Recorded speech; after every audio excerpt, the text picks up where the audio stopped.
আসসালামু আলাইকুম রহমতুল্লাহি অবরাকাতুহ। কবরের প্রথম দিন মৃত ব্যক্তিকে যেভাবে জীবিত করা হয়, আমরা অনেকেই তা জানি না।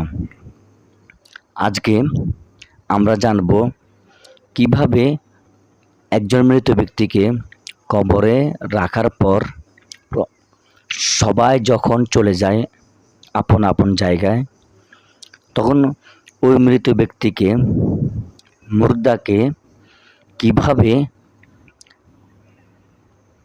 প্রথম দিন জীবিত করা হয় এবং তার সাথে কি কি আচরণ করা হয়, কি কি প্রশ্ন করা হয়, আজকে আমরা এই বিষয় জানব।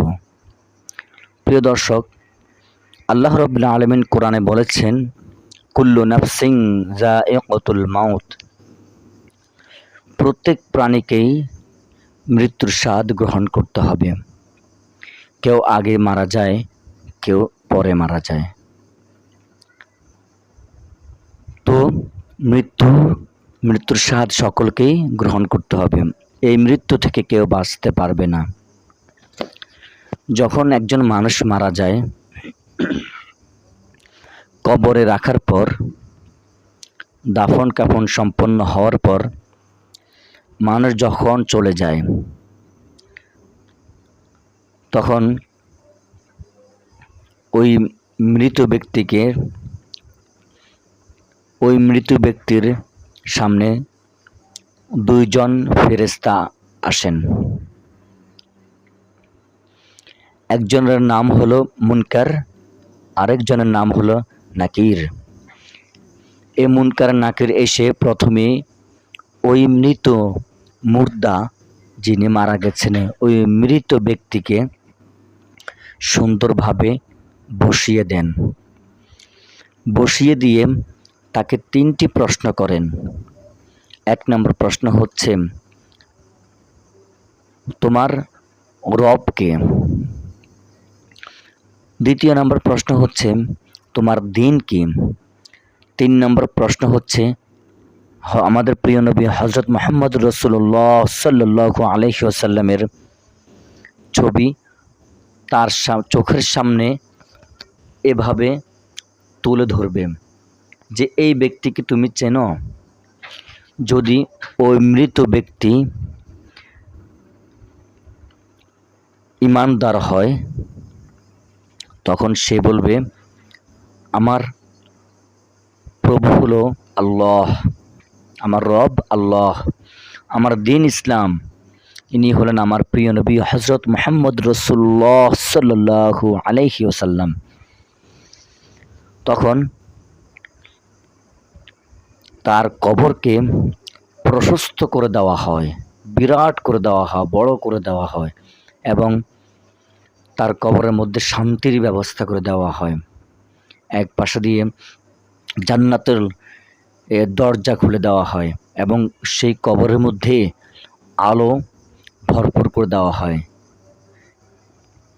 এবং শান্তির সুব্যবস্থা করে দেওয়া হয়। একজন ফেরেশতা এসে বলেন, যাও তুমি ঘুমাও, তুমি সাকসেস, তুমি সফল। এই ব্যক্তি তখন আরামের ঘুমাতে থাকে। আর যদি ওই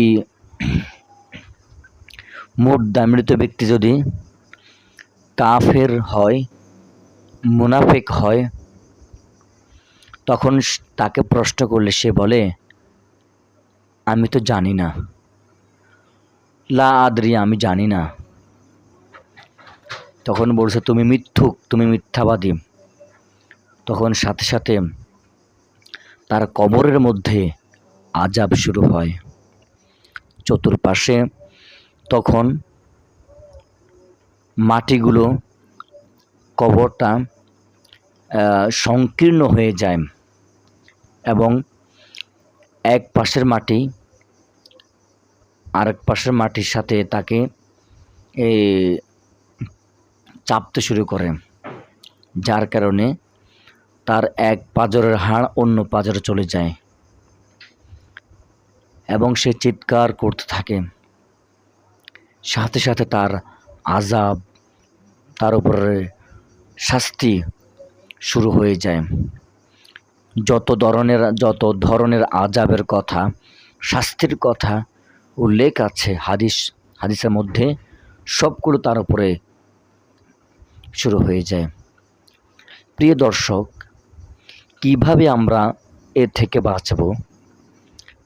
আমাদের প্রিয় নবী হযরত মুহাম্মদ রাসূলুল্লাহ সাল্লাল্লাহু আলাইহি ওয়াসাল্লাম আমাদেরকে অনেক দিক নির্দেশনা দিয়েছেন। কোরআনেও অনেক দিক নির্দেশনা রয়েছে। কোনো ব্যক্তি যদি 5 ওয়াক্ত নামাজ সবসময় আদায় করেন এবং জাকাত অনুযায়ী তার ধন সম্পদ অনুযায়ী জাকাত প্রদান করে, ধন সম্পদ অনুযায়ী ফিতরা দেয়, সবাইকে দান করে, সদকা দেয় এবং আমাদের মহানবী সাল্লাল্লাহু আলাইহি ওয়াসাল্লামের দেখানো পথ অনুসরণ করে, কোরআনের পথ অনুসরণ করে চলাফেরা করে এবং হারামকে হারাম মেনে চলে, হালালকে হালাল ভেবে চলে এবং বান্দার হক নষ্ট না করে, কোরআন এবং রাসূলের সুন্নাহ অনুযায়ী তার জীবনটাকে পরিচালনা করে, তাহলে ওই ব্যক্তি মৃত্যু হলে তার প্রশ্নগুলো তার জন্য একদম সহজ হয়ে যায়। আল্লাহ রাব্বুল আলামিনের পক্ষ থেকে তার মাথার মধ্যে ব্রেনে চলে আসে, তার মুখ থেকে অটোমেটিক বের হয়ে যায় আর সে জান্নাতি হয়ে যায়। প্রিয় দর্শক, আসুন আমরা আজকে আমাদের জীবনটাকে ইসলামের মধ্যে নিয়ে যেতে করি।